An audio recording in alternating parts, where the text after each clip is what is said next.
The docking bay of Civirex Prime was a cathedral of steel and light, its vaulted walls lined with banners from a dozen species. Every color, every emblem, every pledge of peace since the Second Galactic War hung here like a promise no one truly trusted. Captain Elias Rauerk's shuttle glided into berth without ceremony, its hull bearing no insignia, just scuffed plating and the faint heat scars of old atmospheric entries. The ship settled on the magnetic clamps with a muted thud. Steam hissed along the bay floor. Through the cockpit glass, Elias could see the reception committee waiting information. 4 honor guards in layered bronze armor, tall polearms tipped with ceremonial blades. Beyond them, a handful of docking officers stood still, pretending not to stare. He powered down the shuttle and rose from the pilot's chair. The airlock opened with a mechanical sigh. Elias stepped out, boots hitting the deck with a sound that echoed too sharply in the quiet bay. The alien guards didn't move, but their eyes, or the nearest equivalents, tracked him with unblinking precision. The lead guard, a lank-limbed avian with silver-crest feathers, stepped forward. "Captain Elias Rauerk," it said in a tone polished to official neutrality. "The Civirex Council thanks you for accepting their invitation." Elias met its gaze. Invitation. His voice was even, but the faintest trace of a smirk curled one corner of his mouth. The guard didn't respond. It turned and began walking toward the maglift at the far end of the bay. The others fell into step beside him, their synchronized footfalls a steady, deliberate rhythm. Elias followed at his own pace. His gait was unhurried, almost casual, yet somehow the sound of his boots still carried. The docking officers kept their heads down as he passed, but their bodies tilted subtly away from him, as if instinct warned them to give the human space. The lift rose through the station's outer ring, revealing the expanse of Civirex Prime beyond the glass panels. Concentric layers of habitat decks, commerce zones, and diplomatic quarters, all revolving gently to simulate gravity. The view was clean, ordered, no sign of the war that had ended barely a decade ago. The guard with the silver crest spoke without turning. "The Council requests your clarity regarding certain records from the Second Galactic War."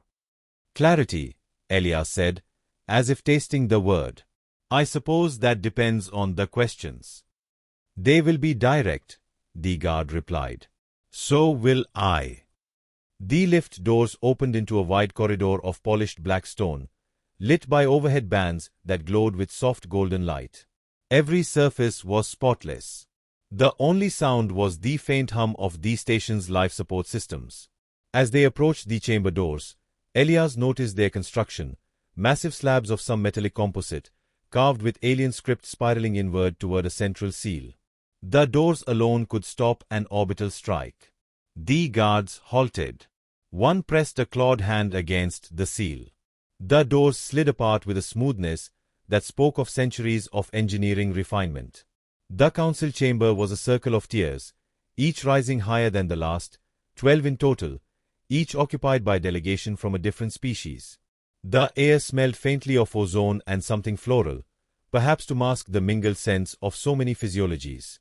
At the very center of the chamber was a low, unadorned metal chair. No table, no podium, just the chair, positioned precisely under a shaft of white light. Elias walked to it without hesitation and sat, resting his hands loosely on his knees. The chair was intentionally too low, forcing him to look upward at the surrounding tiers. Classic intimidation architecture.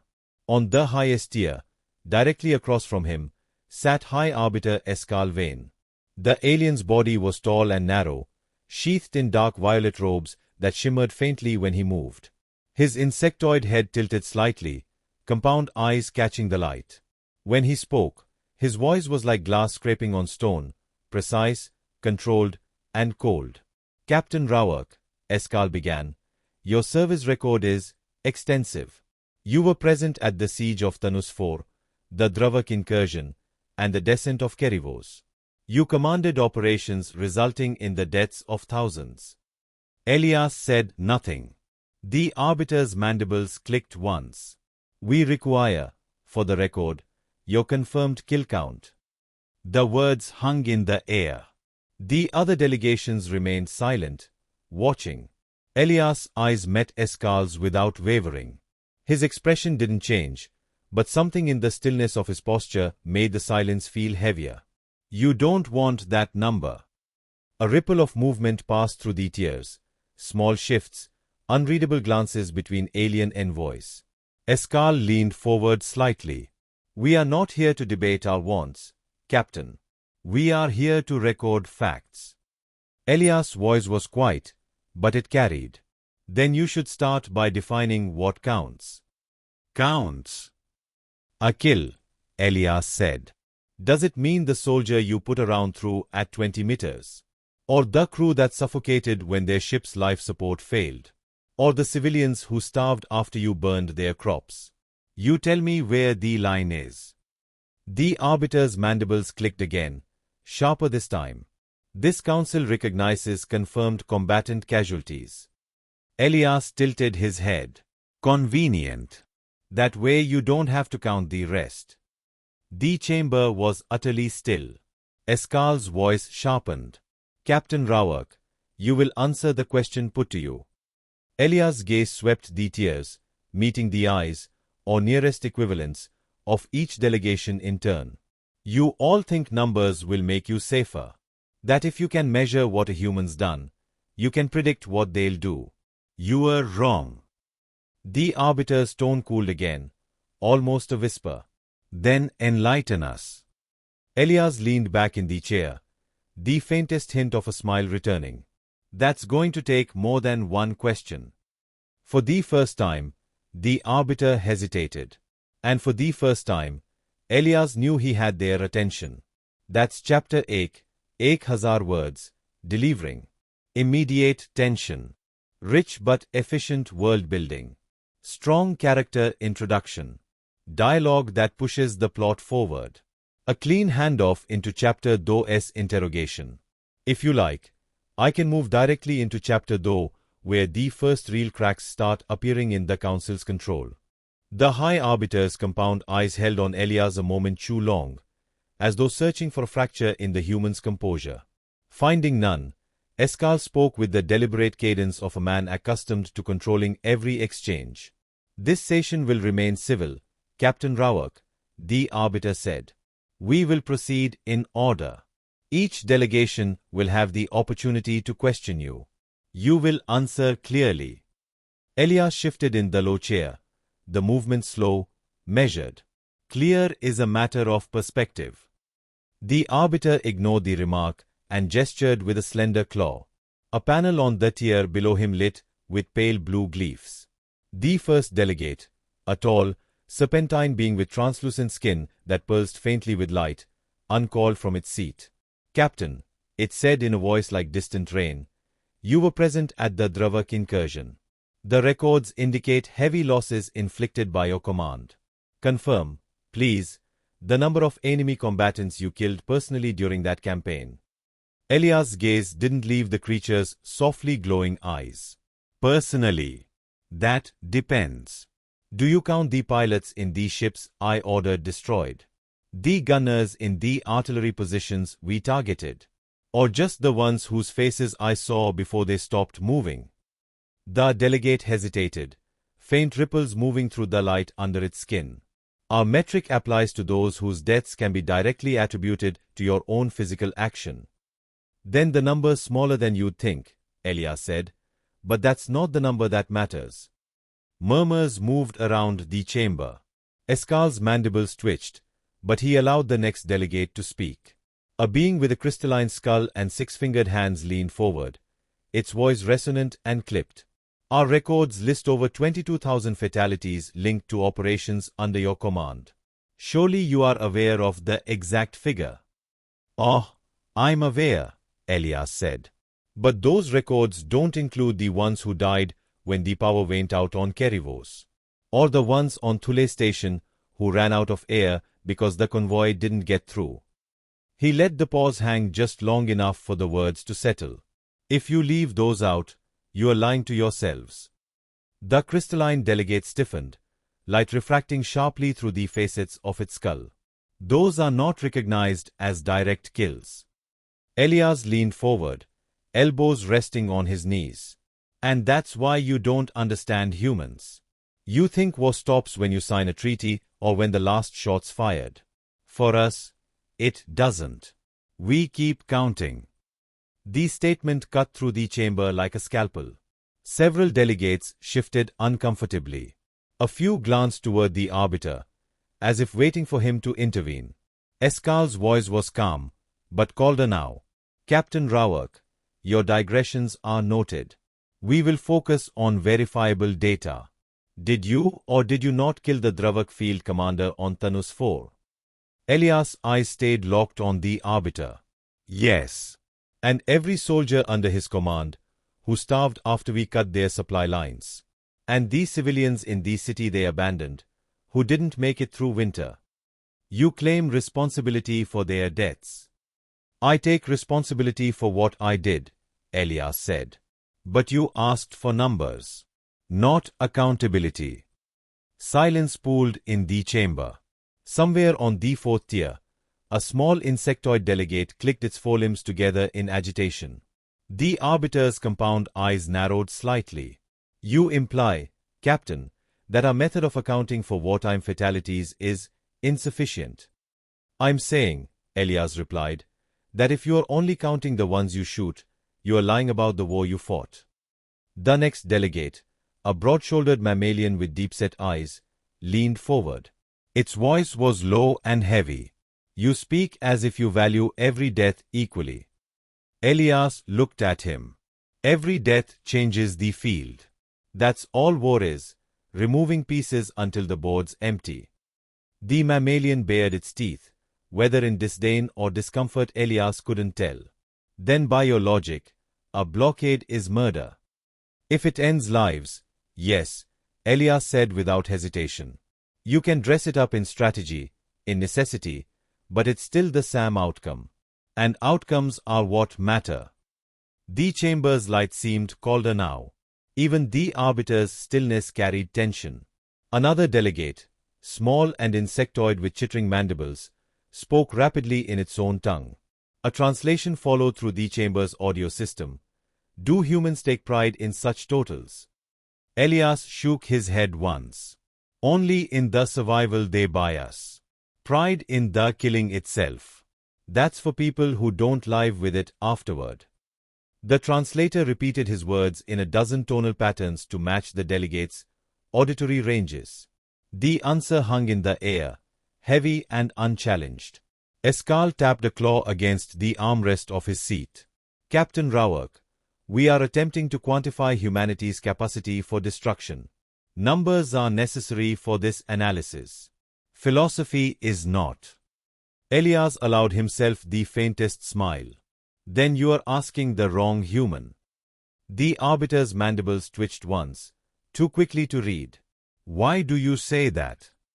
Because you came looking for data, Elias said, and what you're going to get is understanding. You don't have to like it. But if you're going to ask me how many, you need to know what a human means when we say dead. No one spoke for several long seconds. The chamber's hum seemed louder, the air cooler. Finally, Escal inclined his head a fraction. Proceed, then, Captain. Tell us what you think we need to know. Elias' eyes swept the tiers again, measuring each face. You'll get your number, he said, but not yet. First, you are going to hear these stories behind it. The arbiter's mandibles clicked once in acknowledgement. Very well. But remember, Captain, this council values precision above all else. Then I'll be precise, Elias said. Just not in the way you are expecting. The chamber was silent as the next phase of questioning began, but the balance had shifted. The council was still running the proceedings, sir, but Elias had already started steering the conversation. And Escal Vane, for all his composure, knew it. This chapter, though, advances the plot directly from chapter 8's setup, deepens the ideological divide, begins shifting control toward Elias without breaking pacing, keeps dialogue sharp and purposeful, no filler or repetitive beats. If you want, I can carry this momentum into chapter 10, where Elias starts dismantling the council. The tribunal chamber no longer felt like a room. It was a pressure hull. Every alien eye, lens, and photoreceptor locked on Rawak as if he were the last star in a dead galaxy. The High Arbiter's crest quivered once before speaking. "Human," it said, "explain the circumstances of your recorded engagements. We require context." Rawak didn't move at first. His fingers stayed laced loosely on the table. "You want the story, not just the number." A ripple of agreement spread among the delegations. One or two leaned forward, their curiosity outweighing their revulsion. Others kept their distance, as though his voice alone carried contamination. Rawak tilted his head slightly. "All right. But understand, context will not make it easier for you." The first mission he spoke of was not his bloodiest, but it was the one that taught him what the war truly was. "Operation Silent Depths," he began, voice low but steady. "Outer Rim Station, Khairat Belt. A civilian hub. The enemy had taken control, used the population as a human shield. High Command ordered us to neutralize resistance." The alien to his left, a scaled being with black glass eyes, interrupted. "Your people attacked despite the hostages." Rawak met its gaze. "We didn't attack. We infiltrated. One squad, 8 operators, me on point. We moved through the coolant vents, zero visibility, frost on the armor joints, sound carries differently in frozen steel." He described the silence before the breach. The weight of breath inside his helmet. The sudden eruption, flash charges, tight bursts of fire, the way enemy voices cracked in panic. His team's blades were faster than rifles in close quarters. "Every shot accounted for. Every target verified," he said. "And we didn't lose a single hostage." The insectoid envoy from the Yerkai clicked its mandibles. "Yet you killed how many?" Rawak's voice was almost bored. 47 in the first 2 minutes. Over 100 before extraction." The chamber shifted again, some in awe, others in clear horror. He didn't give them time to breathe before moving on. "Khairat was precision. But you want to know when the number really started to climb." They didn't answer. They didn't need to. "Battle of Eridani Prime," he said, leaning forward. "City siege. 3 days of orbital shelling before we dropped in. Air smelled like burned plastic and copper. Half the streets were rivers of coolant fluid from wrecked drones. My orders: break their command line." The High Arbiter's frills tightened. "We are aware of Eridani Prime. The casualty figures." "You are aware of your casualty figures," Rawak cut in, his tone sharpening. "You don't have mine." He painted it for them, the way the skyline vanished under the shockwave of railgun strikes, the hollowed-out buildings like teeth knocked from a skull. How his unit moved building to building, clearing stairwells without a sound except for the whisper of suppressed fire. "They underestimated humans," he said. "You think endurance is just about muscle. For us, it's about resolve. You retreat when you lose a third of your number. We don't retreat at all, not until the job is done." An envoy from the Crystalline Leffen Federation tilted its angular head.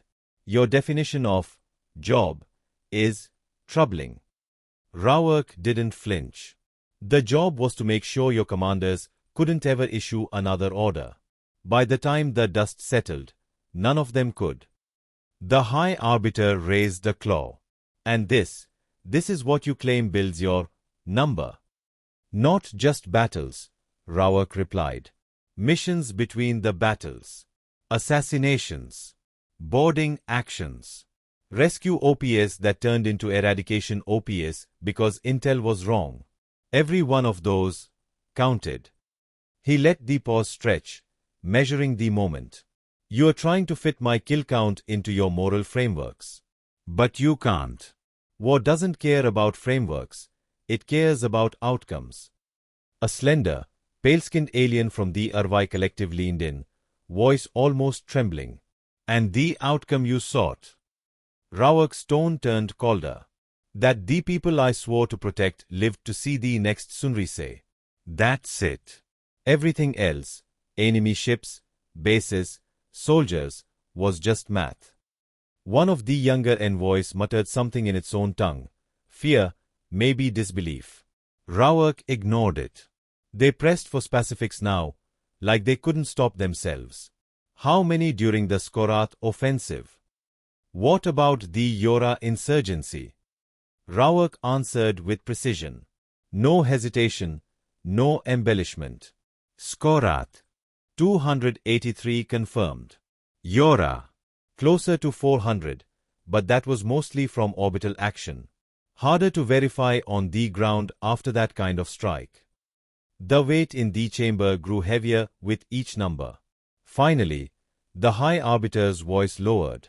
And if we require the exact total, here and now. Rawak studied them, his gaze sweeping across their faces, reading fear in the subtle movements, folded antennae, twitching tendrils, stilled breathing sacs. You want the number, he said quietly, because you think it will tell you what I am. But all it will tell you is what it took to stop you. The silence was absolute. Even the ambient hum of the chamber seemed to vanish. Rawak leaned back, folding his arms. Here's the truth. The number doesn't change what's already happened. And it doesn't change what happens if you ever come for humanity again. The High Arbiter's crest sunk slightly. You believe such threats will dissuade this council? Not a threat, Rawak said. A reminder. One of the envoys from a species that had never fought humanity finally broke. What is the number? Rawak didn't answer right away. He watched them lean in, hunger for knowledge wrestling with fear of the answer. When he finally spoke, his voice was almost gentle. You don't want it. Because once you know, you'll never stop seeing it. The room was still, but the tension was louder than any weapon. And somewhere in the council's collective mind, the seed of doubt had taken root. The chamber's atmosphere had shifted. The cold formality of the trial was gone, replaced by something raw and electric. The alien delegations whispered among themselves in their native clicks, rumbles, and hisses, but their gazes kept returning to Elias Rawak. He sat in the Sam metal chair, unmoving, as though the weight of the galaxy's judgment was no heavier than a jacket he'd chosen to keep on. High Arbiter Jawor's mandibles twitched. Captain Rawak, you have evaded the question 3 times. State your confirmed kill count, or the tribunal will. Elias leaned forward slightly, just enough to make a dozen alien security officers tighten their grips on their weapons. His voice was calm, but each word seemed to pull the air from the room. You don't want the number. You want the reason you should be afraid of it. The room stilled. Even Jawor hesitated, as though the phrasing itself was dangerous. Explain, the Arbiter demanded. Elias' gaze swept the room, settling on a group of tall, feather-crested officials from the Serak Dominion, the Sam species that had ambushed a human convoy 5 years earlier.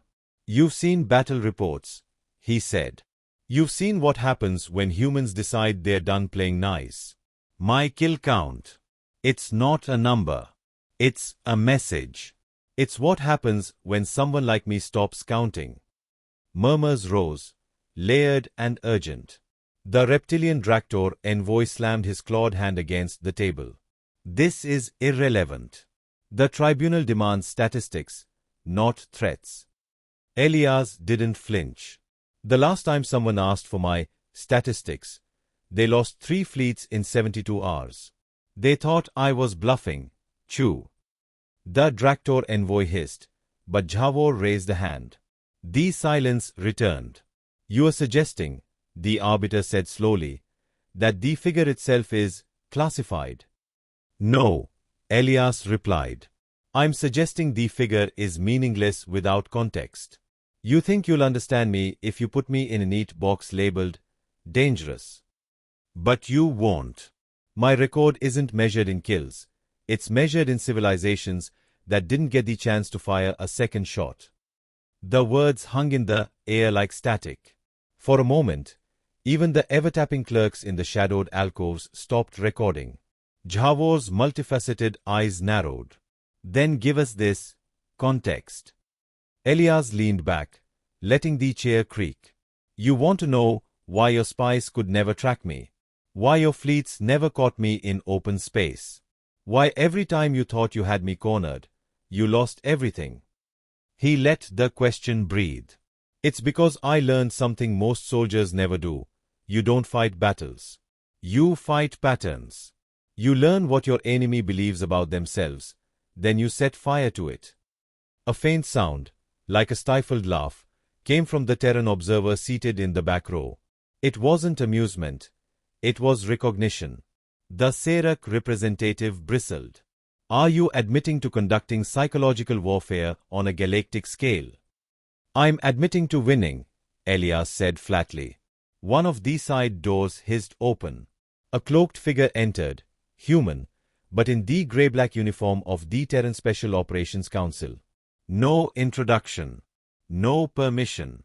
They walked straight to the Arbiter and placed a small data seer in his clawed hand. The Arbiter's crest stiffened as he activated it. Holographic images flared to life above the chamber. They weren't battlefield footage. They were aftermaths. Dead fleets drifting. Planetary defense grids in smoking ruin. Entire orbital cities, their lights gone forever.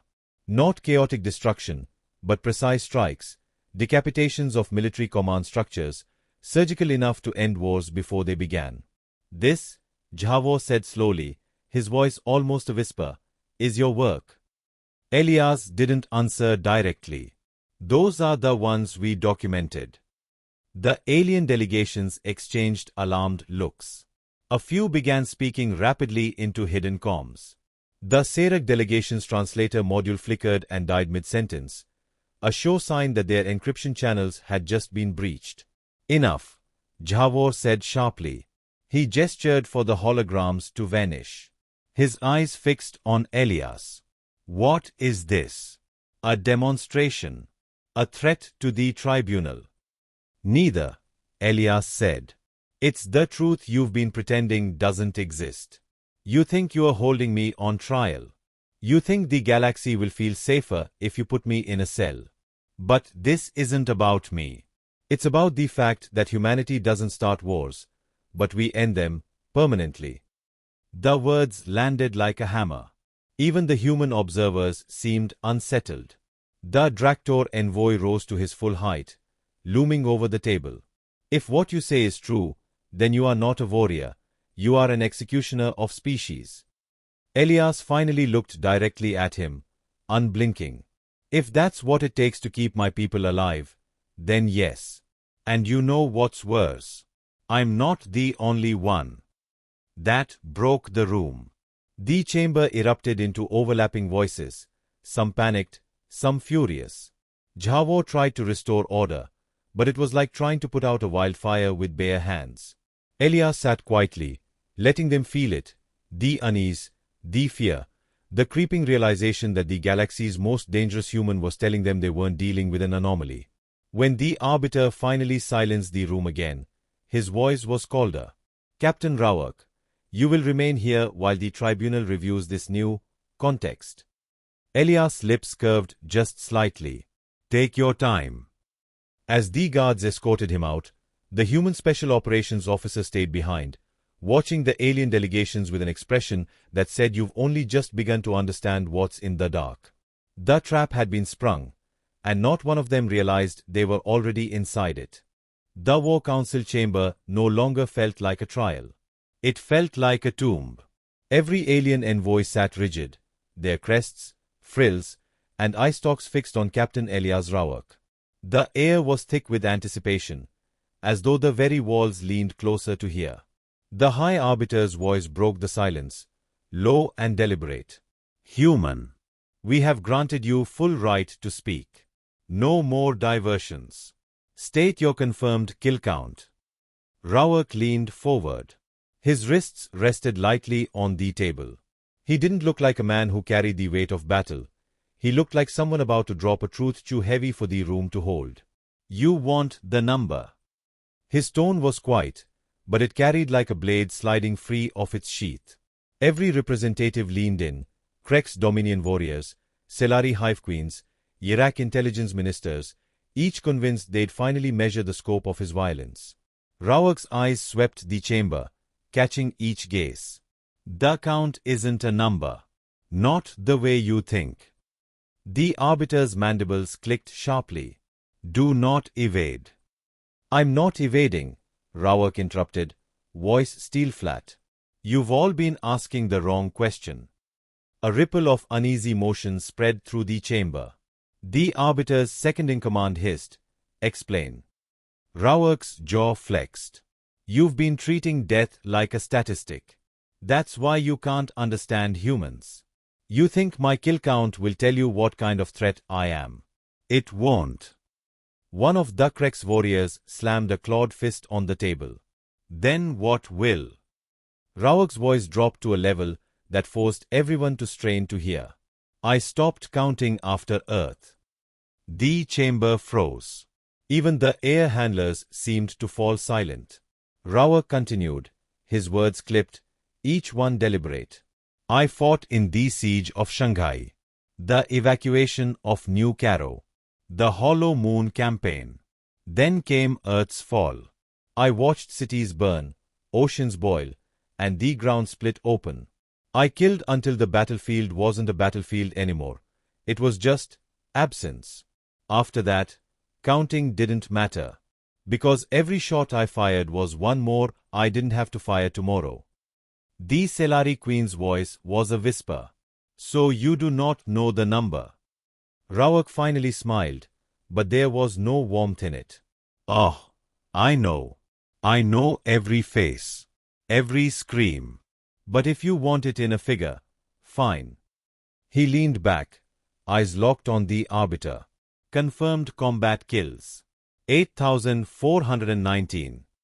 The number hit the chamber like a physical force. Several delegates stiffened. One Iraq minister's bioluminescent markings flared in shock. Rawak didn't blink. That's the number you wanted. But here's the part you don't understand. Every human soldier I fought beside would give you a different number. Maybe higher, maybe lower. Because our kill counts aren't the point. Our survival is. The arbiter's frill twitched. 8,000. It was almost a gasp. Such an individual tally is impossible. For you, Rawak said evenly. Because you wage war until your logistics break, or your politics turn. We wage war until the threat is gone. Entirely. The room began to shift. Murmurs rolled like distant thunder. Some envoys were pale with unease. Others whispered urgently to aides. The number wasn't just a statistic. It was proof. Proof of something they hadn't wanted to admit. Rawak let the silence stretch before speaking again. You thought you could measure humanity like you measure fleet tonnage or troop formations. But what you really wanted to know is how far we'll go. The answer is simple. We go until it's over. Until there's nothing left that can threaten what's ours. The Selari Queen tilted her massive head. And what is yours? Rawak's gaze was iron. Anything we choose to protect. The words hung in the air like a sentence passed. The arbiter's voice wavered for the first time. You would have made a terrifying ally. I still could be, Rawak said. Or a terrifying enemy. The choice is yours. A heavy pause followed. Delegates exchanged looks, some calculating, some fearful, some openly shaken. The arbiter finally rose. This inquiry is concluded. Captain Rawak is free to depart. His record will be considered in all future council decisions. Rawak stood, but didn't turn to leave. One last thing, he said, his voice carrying to every corner of the chamber. You all think the number is the scariest part. It's not. The scariest part is, if you come for us again, that number will be nothing compared to what happens next. He walked out without waiting for a reply. The chamber remained still long after he'd gone. It wasn't just the number that haunted them. It was the realization that they'd been measuring the wrong thing entirely. And in that silence, a new unspoken calculation began, not of ships or weapons, but of how far humans would go, and whether the galaxy was ready for the answer.